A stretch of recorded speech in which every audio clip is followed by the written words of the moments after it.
The night Daniel Mercer stopped his car for a stranger on the side of a rain-soaked highway, he believed he was making the worst decision of his already fragile life. His bank account was nearly empty, his custody hearing was days away, and every mistake he made seemed to push his daughter closer to being taken from him forever. What Daniel did not know, what would turn that single act of kindness into a life-altering moment, was that the woman shivering under the broken streetlight was the one person whose judgment would soon decide whether he kept his child or lost her for good. If Daniel had arrived home 5 minutes earlier that night, he would have missed her completely, and his life would have followed a very different, heartbreaking path. Daniel Mercer was 36 years old and exhausted in a way sleep could never fix. The kind of exhaustion that lived in his bones, built from years of trying to be strong when life kept testing him without mercy. He was a single father to 8-year-old Lily, a bright, soft-spoken girl with curious eyes and a laugh that still surprised him on his darkest days. Since Lily's mother passed away 3 years earlier, Daniel had learned to become everything at once: provider, comforter, teacher, and protector, while quietly falling apart when no one was watching. That evening, Daniel was driving home from his second job, the hum of the old car matching the ache in his chest. The custody hearing loomed over him like a storm cloud he couldn't escape. His late wife's wealthy relatives had filed a petition, arguing that Daniel's unstable finances and long working hours made him unfit to raise Lily alone. Daniel knew the truth: they wanted Lily because they could offer her comfort and privilege, things he struggled to provide. What they didn't see were the bedtime stories, the scraped knees he kissed better, the promises he whispered to Lily every night that he would never leave her. Rain fell harder as Daniel drove, blurring the road ahead. That was when he saw her. A woman stood near the shoulder of the road, clutching a coat too thin for the cold, her car stranded a few yards behind her. Most drivers sped past. Daniel hesitated. He had no money to spare, no time to lose, and no emotional strength left to deal with more trouble. But when he looked again, he saw fear in her posture, the kind he recognized all too well. He pulled over. The woman looked up in surprise, her face pale under the streetlight. She appeared to be in her early 50s, her hair neatly tied back despite the rain, her voice calm but tired when she spoke. She said her name was Eleanor, and her car had broken down with no signal to call for help. Daniel didn't ask many questions. He offered her a ride, his jacket, and a quiet reassurance that everything would be okay, even though he wasn't sure that was true for either of them. As they drove, conversation came slowly. Eleanor noticed the child's booster seat in the back and asked about Lily.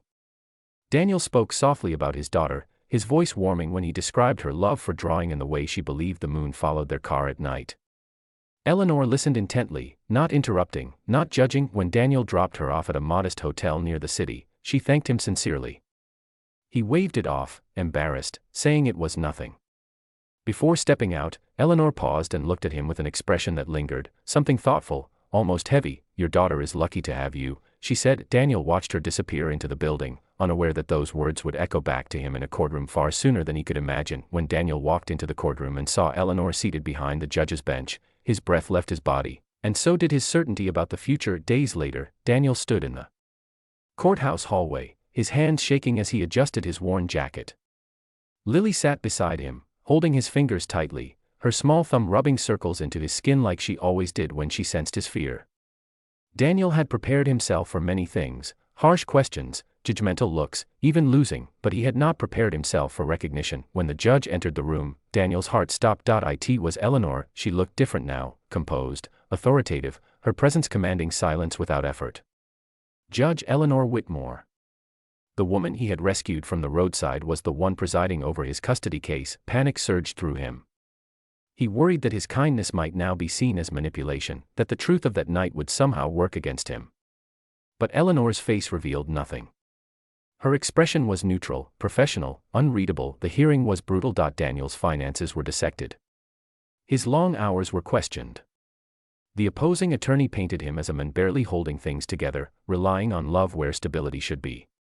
Each word felt like a blade. Daniel spoke honestly, his voice trembling but sincere. He talked about Lily's bedtime routines, her nightmares, her laughter. He admitted his struggles without shame. At one point, Eleanor asked him a single question that silenced the room. "Mr. Mercer," she said calmly, "if the court decides against you, what will you do?" Daniel swallowed hard.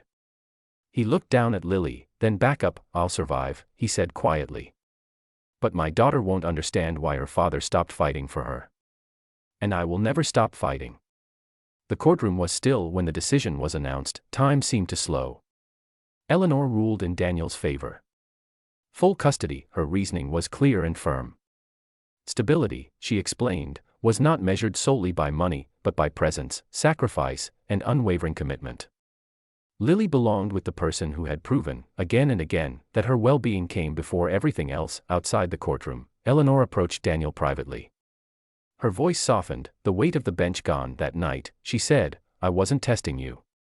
I was stranded, scared, and invisible. You saw me.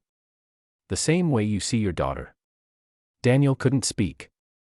Tears blurred his vision as Lily hugged his leg, smiling without fully understanding why her father was crying. Eleanor nodded once, then walked away, leaving Daniel with something he hadn't felt in years, hope without fear. That night, as Daniel tucked Lily into bed, she asked him why good things finally happened. Daniel kissed her forehead and smiled. Because kindness matters, he said.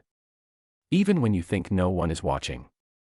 And somewhere in the quiet space between hardship and grace, Daniel finally believed it too.